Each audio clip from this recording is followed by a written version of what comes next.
Allo stadio Saraceno di Ravanusa, derby tutto agrigentino nel campionato Under 16 regionale siciliano Girone C, città di Ravanusa contro Licata Calcio, padroni di casa, ottavi in classifica a quota 8 punti e reduci dalla sconfitta sul campo della Muxar. Licatesi che arrivano anch'essi da una pesante battuta d'arresto, addirittura per 6-1 contro il Real Gela, occupano l'ultima posizione del girone con 3 punti all'attivo. Formazione a confronto: padroni di casa Accetta, Di Caro, Zagarrio, Gattuso Calogero, Oliveri, Lana, Spagnolo, Gattuso Paolo Pio, Lombardi, La Marca e Palmeri. Risponde il Licata: Ortugno, Marotta, Agnello, Puntarello, Marino, Vitali, De Caro, Massaro, Buondorno, D'Antone ritrovato. Con le immagini a cura di Giuseppe Capraro siamo pronti a raccontarvi il film del primo tempo con il montaggio a cura di Ricco Giacobello. 15° di gioco, prima offensiva Ravanusa, il destro da parte di Lana viene controllato senza problemi dal portiere Ortugno. Al 22° ancora padroni di casa, lanci in profondità per Oliveri che riesce a scappare alla difesa avversaria, si presenta la conclusione in pallonetto, si divora una grande chance per i suoi, la manda sul fondo.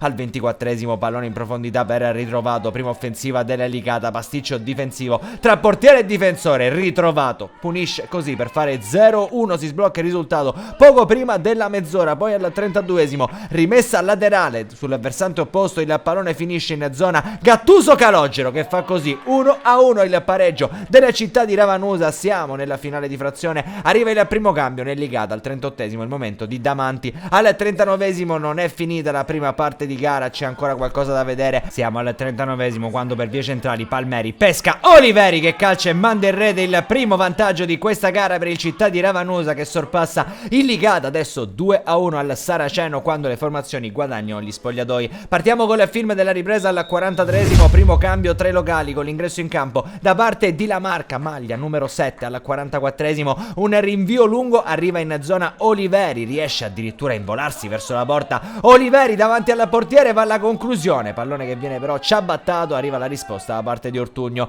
Al 49° ancora Ravanusa in zona offensiva da Oliveri per Di Caro, diagonale che si spegne sul fondo. Al 50° cambio nel Licata, entra Santa Maria per Vitali. Al 51° è il Ravanusa ad avere la chance giusta per fare 3-1, Paolo Gattuso da sinistra in azione personale, ingresso in area di rigore, un paio di finte, poi la conclusione che viene però respinta all'estremo difensore. Arriviamo fino al 52° cambio nel Licata, entra Contrino per Massaro. Al 59° cambio nel Ravanusa, entra Iannello. 65° cross sul secondo palo, Paolo Gattuso arriva a incornare e a fare 3-1, una rete che sembra sì mettere la partita in discesa per i padroni di casa. Cambio, entra Moruso per Ortugno, staffetta tra i pali nel Licata. Poi al 73° tocca a Gambino. 80° doppio cambio con l'ingresso in campo di Picone e Pitruzzella. 83° La Marca in azione personale, salta un avversario, ce l'ha sul destro, entra in area di rigore, la mette all'angolino basso. Ancora un gol per il città di Ravanusa che si porta sul +3 a 7 dalla fine. 85° corner per Paolo Gattuso, potrebbe trovare la doppietta ma la mette oltre la traversa. Finisce così la gara al Saraceno e vittoria nel derby. Il città di Ravanusa piega il Licata nel campionato Under 16 regionale. Amici di Wii Sport, un cordiale saluto e come sempre alla prossima.